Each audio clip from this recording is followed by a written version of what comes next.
Kay Sunday karon, rest day na to ni karon nga adlaw. Unya sa layo manggod ta na assign, maong dili usa ta makauli sa ato ang balay. Gabi pa lang daan, nagplano na ko kung asa ang right spot nga pwede makapag-jogging or makapag-walking. Na ako'y na istorya, dinhi daw sa ilang kapitol tungod kay uphill ang kalsada, mao daw niya ang the best spot kung gusto ka mag-jogging. Kung naaday ka sa sentro sa Ipil, mobayad ka og 50 pesos sa mga tricycle para makaabot ka dito sa ilahang kapitol. Kung tan-aw nimo, dool ra gyud kayo ang iyahang distansya.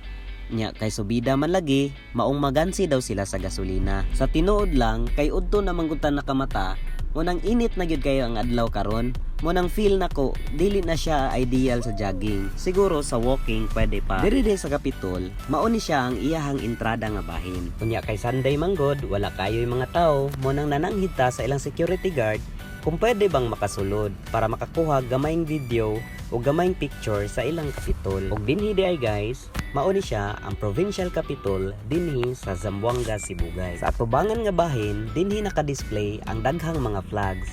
Og syempre, ang pinakataas ug ang pinakasentro ni ana mao ang Philippine flag. Ug sa nakita nimo di ba, grabe kanindot ang ilang kapitol.